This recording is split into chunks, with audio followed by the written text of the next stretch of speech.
Laban kontra korupsyon. Magandang araw po sa inyong lahat. Bago ko po simulan ng aking talumpati, nais ko muna po yung tanong sa inyo kung ano ang itsura ng Pilipinas kung walang korupsyon. Siguro maayos ang kalsada, kompleto ang kagamitan sa eskwela at may libreng gamot at kaunti ang naghihirap na Pilipino.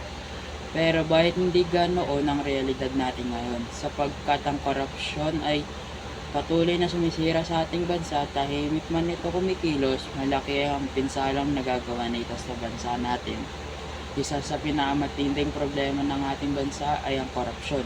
Ito ay hindi lamang simpleng pagnanakaw ng pera, kundi pagnanakaw ng oportunidad at kinabukasan ng sambayanang Pilipino.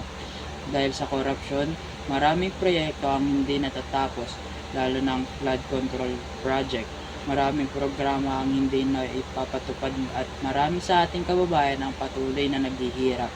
Ang pera na dapat sana ay para sa paaralan, ospital, kalsada at tulong sa mahihirap ay napupunta sa bulsa ng iilan na nasa gobyerno.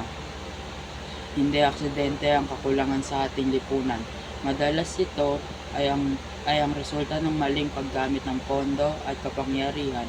Kapag ang isang leader ay inuuna ang sarili kaysa sa bayan, ang buong mamamayan ay nagdurusa. Ngunit sa gitna ng problemang ito, mahalagang tandaan na laban kontra korupsyon ay hindi lamang laban sa gobyerno. Laban din ito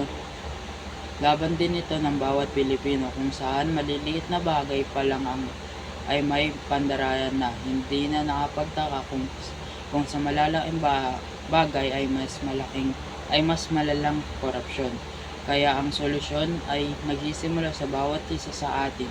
Piliin natin maging tapat at salita at sa gawa. Huwag tayong magsuporta sa pandaraya, huwag magbigay o tumanggap ng lagay at huwag pumikit sa mali. Kahit hindi tayo direktang apektado, kung ang mamamayan ay tapat,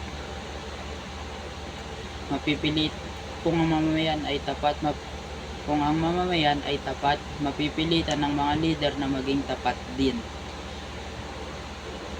Sa huli, ang tunay na kaunlaran ay hindi nakikita sa dami ng gusali o laki ng budget, kundi sa kalinisan ng konsensya at katapatan ng pamahalaan at mamamayan. Kung sama-sama natin lalabanan ang korupsyon, makakamit din natin ang bansang makatarungan, maunlad at marangal. Maraming salamat po. Mabuhay ang Pilipinas!